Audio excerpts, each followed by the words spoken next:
Welcome to Scary Stories. This time we've got 2 new communications directly from you, our listeners. Adel is coming up in a little while with her true story of a dogman who messed with her family when she was a kid back in the 1970s in El Paso, Texas. But before we get to that, Opie from the comments sent me some photos proving his claim that Dogman left a handprint on my truck door. You see this photo here? Opie sent this to me saying he found the print the day after he had his experience with a big gray dogman who had a patch of white on his chest. I wrote Opie back asking if he could tell me more about that encounter. What he sent me back is the basis of the following episode, told wherever possible, in the witness's own words. The dogman's handprint is still there. It's like it's scuffed into the paint. Although I did not specifically see him making the print, I'm going to assume it was made by the same creature that I saw, the big gray dogman with the patch of white on his chest. From here on, when I refer to the one, I mean to say that they are one and the same. Although I admit it is possible that there were more than one of them. So that you can try to picture this in your mind, let me tell you what the thing I saw looked like. The big gray dogman was clearly male. I estimate it to be about 7'2" compared to the apple tree I seen it standing beside. The white spot on its chest was oval-shaped kinda, and he had white streaks going from his ears down his neck. His body was very muscular, but toned, if you know what I mean. His head was kind of a cross of wolf and German shepherd, but with colorings and markings more like the former than the latter. When I seen him in May, it was around 4 a.m., a little before dawn but still dark out. I work search and rescue, and I was packing up my gear that night, checking my ropes and equipment. My dog Max, who is a cross of Labrador and maybe a little pit bull, was barking and going on like someone was outside. I went to the kitchen window to see what he was on about, and I seen this massive gray dog down in a low posture, moving from left to right, smacking his paws to the ground like he was being playful. The motion sensor light had been tripped by it, so I could see it quite a bit. I kept Max in his kennel during the nighttime, 'cause nothing like this had ever happened, and I wouldn't in a million years have ever expected it to. Believe me, before this happened, I was a die-hard skeptic. To me, werewolves didn't exist, and if they did, one certainly wouldn't be in the middle of the Appalachian Mountains. Well, I was wrong. Simple as that. My mind got changed. By the way, Max stays in the house now and only goes out during the daytime to play and exercise. He sleeps with me and my little Shih Tzu since that night. Anyways, about the dogman with the white patch on its chest. It was acting in a playful manner outside there, and I thought for a moment it might be wagging its tail. Yeah, it had a tail. I'd estimate it was maybe about 2.5 to 3 feet in length. I'm not really sure because I didn't focus on the tail that much. I couldn't get past what I was looking at. Now here's something you might not know about me. I have a large selection of weapons, including high-caliber rifles. YouTube does not want me to get into the details, but let's just say I have options if I need to cause a large target to have a bad day. I did not plan on any kind of attack on this particular target, however. I was too frightened by the dogman to even know what to do. I was scared to death my dog was about to be torn apart, and I was unable to change a thing about the situation. Plus, what if there were more than one of them out there? Let's say on my first shot I got off lucky and scored my target. In all likelihood, that will for sure leave me an open target for the ones I haven't seen yet. Max was agitated and in motion, but didn't act distressed at all. He was running back and forward somewhat, doing the same thing, but he kept his distance. All of a sudden, outside, the nightmare Dogman stood straight up with its nose straight in the air, showing its hulking form. Long, massive arms with large human-like hands. It stood perfectly on haunched legs like a dog's, but with perfect form and balance. It was sniffing the air, moving its head around slowly. The Dogman followed what appeared to be the scent of something towards the river. It turned its head slowly in the direction of the apparent odor, then, suddenly and without any warning, took off like a bat out of hell toward it. I watched it race away on its hind legs. But believe me, I didn't get to watch for too long. The next day I went out to inspect the area for evidence or signs, and I found that one handprint on the side of the truck, the one in those photos I gave you. The print wasn't there the day before. The vehicle does not run well and is parked, so there shouldn't be any reason for tampering or hoaxing. Plus, the print will not come off. It's as if it were sanded into the clear coat by a rough, coarsened hand or paw. You know, this was not my first experience with a creature of this type. I had an encounter with a large animal back in the February before this, one night in front of the county airport. I was actually going to the store around 8:30 p.m., and it was fully dark around that time in February. I flicked a cigarette out the window, but it flew back into the car. I had to pull over to find it. I could smell my interior being burnt. When I was searching, I heard a coyote in the distance near the runway, which is sort of normal here in Southwest Virginia. But I started hearing some commotion behind the large fence surrounding the airport's property. I knew it was big, but I couldn't see anything very clearly. The airport beacon wasn't even on that night. No light other than the vehicle's headlights was available, but that was pointing away from that area of the fence. I decided it would be safer to just get back in the car. I figured it was coyotes, and coyotes have no problem going after someone if they know they have the advantage and the numbers. I used to hunt them before I became a protector of wildlife instead of a hunter. That's how I know a little bit about how they think. When I turned to my left, I caught the glimpse of two large, bright eyes in the darkness. I had never seen eyes so illuminated in my entire life. They reminded me of cinders from a fire, but more of a very bright, pale moon color. Then, the dog-like man stood up in the darkness, almost able to clear the height of an 8-foot fence, and it growled. I've never felt power from any living creature in my entire life. It was like a bass drop from a competition sound system. I felt it in my insides. My car window was open by just a little bit, but the sound resonated perfectly. I quickly put it in reverse to turn around and get lights on whatever that was. Remember, I did not yet know that this was a Dogman. About that time, a large diesel truck drove by, and as soon as I had the area lit up to see what there was to see, there was nothing any more left to see. The Dogman, or whatever it was, had completely gone. Mind you, at the time I did not know it was what I now suspect it was. I hadn't gotten a view of its head. I hadn't seen its body clearly in the darkness. It wasn't until 3 months later that I got to put a face with those eyes and that deep growl. The wildlife in the area became very scarce over that time, but naturally during the winter that is expected. What really got my attention was the amount of bears showing up in the area. It's rare but common for maybe one bear to come out of the mountains and be seen on occasion, but not multiple bears, showing signs daily that they've been around areas largely populated by people. It's just not normal here for them to be that desperate for something to eat.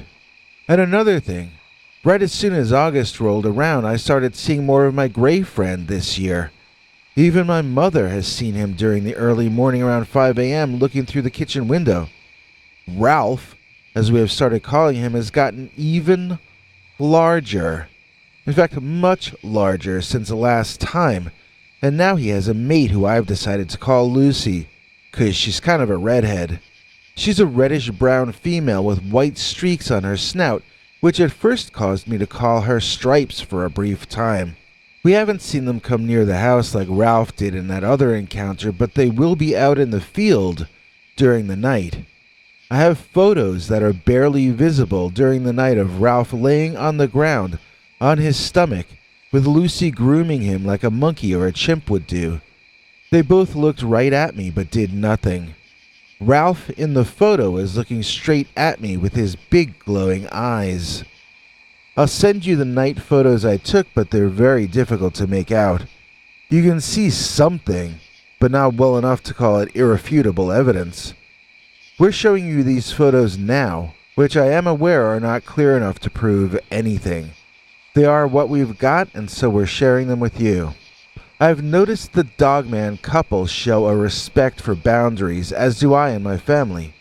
We do not bother them, and for the most part, they don't seem to be bothering us. Maybe Ralph learned that when he looks through a window, he'll be met with a hysterical, screaming woman. Who knows? But when they are around, the wildlife will start clearing out fast. I guess that's why they move from place to place so much.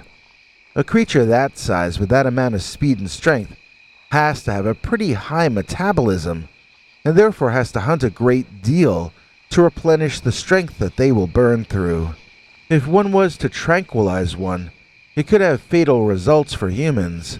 Until we know exactly how much it takes to tranquilize a Dogman, the tendency would be to err on the side of drugging it less. Consequently, the drug might not last very long at all if their metabolism is as high as I suspect it is. The last place you want to be is next to a Dogman who's waking up from a drugged sleep. Also, there is a chance it could wire them up instead of putting them to sleep. We have none of these creatures in captivity, so we really have no way of knowing what effect tranquilizers will even have on them. Since that time, I have been working with an organization that studies these creatures as closely as possible. No intention to capture, harm, or exploit, but only to study in their natural habitat carefully. Yes, these Dogman creatures are very real. They're not like your Hollywood-style werewolf that changes from man to beast during a full moon, but they are born a type of creature that very, very much resembles a werewolf in every sense. This having been said, they are not monsters. They are simply, in my strongly held opinion at least, an undocumented form of highly intelligent wildlife that can be both curious and dangerous. Is the fact that these Dogmen are appearing with greater frequency in human-populated areas in any way related to the higher than normal number of sightings of bears? Could both have the same cause? Could the country's predators have run out of food where they traditionally live? Is that why they need to explore the edges of our world? Could any of this be the reason why Dogman left a handprint on my truck door? His name's Brian. I ain't lying. 7 of 9 is Jerry Ryan. Please join me in thanking today's executive producer, the grand and glorious Brian Kulig. Brian is one of our esteemed $10 channel members. He gets all our perks. He gets to hear our secret uncensored Sunday stories. He gets to hear our secret Werewolf Wednesday stories. We just dropped 5, count them, 5 new secret stories this week alone. Brian also has full access to our over 21 hours of archived, uncensored Dogman tales, all far too wild to ever tell on this channel. If you want to be as cool as the wise and powerful Brian Kulig, all you have to do is join our PayPal subscribers club at peterbernard.com, or else do what Brian Kulig did and click that join link under this or any of our videos. And now, our next story was submitted by a fan of our spokesdog Henry Lee Dogman. Therefore, I shall relent and allow him to do the intro. Hank? Thanks, Bigfoot. Recently we got an email from the very nice Adel M, who likes me better than Bigfoot. I said that already. Alright. Besides liking me better than Bigfoot, Adel sent us a true Dogman story from her youth, which she has entitled, My Brother Disobeyed My Mom and Ran into Dogman. Dear Scary Stories NYC, I love your channel and Henry Lee is so adorable. Love you too, Bigfoot. Okay, this takes place in the late 1970s in the hot desert border city of El Paso, Texas. My older brother was about 8 or 9 years old. Let's call him Vincent. It was late on a school night, and our family was winding down for the day. We had eaten dinner, done our homework, taken our showers, you know, the usual. Dad was sitting on the sofa like Al Bundy from Married with Children, drinking his beer. All us kids were stuck watching whatever our dad was watching, you know, King of the Remote. We waited for him to fall asleep watching TV so that we could quietly fight over the remote. I heard my mom in the kitchen warning my brother Vincent not to go outside. She said it was way too late to go out there. She even warned him that there might be some kind of evil thing outside like a cucuy. That's a Mexican version of a boogeyman. They made a movie about him a few years back, but he was a part of our family mythology decades before that. My brother argued with Mom and pretended to go to his room. Really, he went to get his telescope and to wait for her to finish the dishes and clean the kitchen. My mom had her nightly ritual as most moms do. Make dinner, clean the kitchen, and sneak into her room without Dad for some personal mom time. So, while planning my sneak attack to steal the remote and beat my other older brother Ricky, I see my brother Vincent wearing his robe and slippers, carrying his telescope into the kitchen. He was trying to sneak out the back door that was located in the kitchen. This back door went out to our backyard. I followed him and snuck up behind, in my PJs with my favorite doll, like a little bratty sister asking what you doing. Could I come with you? No, but I wanna. If you don't let me, I'm gonna tell Mom. Of course I scared my brother. He thought I was gonna get him in trouble. And as older brothers do, he told me to be quiet, go inside, go away. He threatened my favorite doll, so I retreated. I'm glad I did, because my brother Vincent was about to encounter the El Paso, Texas Dogman. So I went back inside as Vincent went to the dark side of the house, an area that was pitch black at night. He said it was easier to see the stars from that place, since there was so much less ambient lighting. It didn't seem much more than a minute later, maybe not even that, when we all leaped into the air. Well, all of us except my passed out dad, startled by some horrible scary werewolf howl, like in the movies. My brother Vincent ran back inside, screaming bloody murder. He slammed the screen door and the heavy kitchen door behind him, which finally succeeded in waking our father up. My dad was suddenly standing, not really awake, cursing and bumbling around clumsily. My mom ran in from her bedroom in her nightgown with cold cream smeared on her face and rollers in her hair. Everyone was wondering what the heck was going on. We looked, and we saw my brother Vincent, pale as a ghost and trying to catch his breath. After my mom calmed him down, he proceeded to tell us what had happened. According to Vincent, he said he went to the dark side of the house in order to see the stars better. He set up his telescope, backed up a bit, then he could hear heavy breathing. But he figured it was the neighbor's dog. He couldn't fit too well. The spot seemed to have less space than usual. There was something in the way behind him. Something warm and furry. He kept backing up into it while trying to adjust his telescope. Then, drops of something wet started falling on his shoulder. He wondered if it was beginning to rain or if maybe he was standing under a leaking air conditioner or a clogged gutter. As Vincent was looking through the lens at the moon trying to focus, he felt hot breath next to his ear. Needless to say, he was about to panic. Then, Vincent said he heard the loudest scary howl like a werewolf, deafeningly loud, right in his ear. That's when he screamed also, turned around, and saw a huge wolf head right next to his face doing that howling.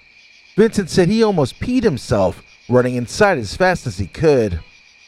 Vincent had just lived through an experience that would give half of us a heart attack. But to my mother, it was just another teaching moment. My mom pulled out the "I told you so," which is just what you want to hear when you almost just lost your life. To this day, my mother uses this as an example every time we do something she doesn't want us to do. If you don't listen to your mother, maybe you'll listen to the Dogman instead. So, I'm not sure what exactly happened that night, but I guess the Dogman wanted his turn looking in the telescope. From that day forward, Vincent is so scared of werewolves, he won't even watch werewolf movies. Lately, he's been working the night shift at his job, and I get to torment him every full moon. I guess even though I'm an adult, I'm still sometimes Vincent's bratty little sister. LOL. Poor Vincent. Let's face it, he may never live down the night that my brother disobeyed my mom and ran into Dogman. Thanks for watching till the end. If you liked what you saw, please consider clicking like on the video or sharing it with your friends and family that you think might also be interested. If you would like to see more of our work, please consider subscribing and hitting that bell icon next to the subscribe button so that YouTube will alert you when we put out a new video. To become a channel member and gain access to our special perks, you can click that join link under each of our videos. Another option is to join our PayPal subscribers club at peterbernard.com. You can join for as little as 99 cents on YouTube or $1.50 at peterbernard.com. And that gains you access to our weekly secret uncensored episodes. If you'd like to see our 21 hours of archives of uncensored Dogman stories, then please join at the $3 level or above. To get to watch our shows in advance of the public, please join at our $10 level. That gets you all the perks. If you join our channel memberships, you need to check our community page here on YouTube in order to get the links to the secret videos and other perks. If you're in the PayPal subscribers club, Peter will email you all the news and links himself. Once joining the PayPal club, which is Peter's homemade club, please give him a chance to see that you've joined and to compose you a personal welcome email, as none of that is automated. But whichever you join, we'll name you an executive producer for the next available episode. Do you have a scary experience that you'd like to share with us? You can email us at scarystoriesnyc@gmail.com or call our Scary Stories voicemail hotline at 804-LA-SCARY. That's 804-537-2279. It's a Google voicemail box, so that means it keeps cutting off after every 3 minutes. If your story is longer than that, please keep calling back and we can piece it together on our end. Good night, and have a scary tomorrow.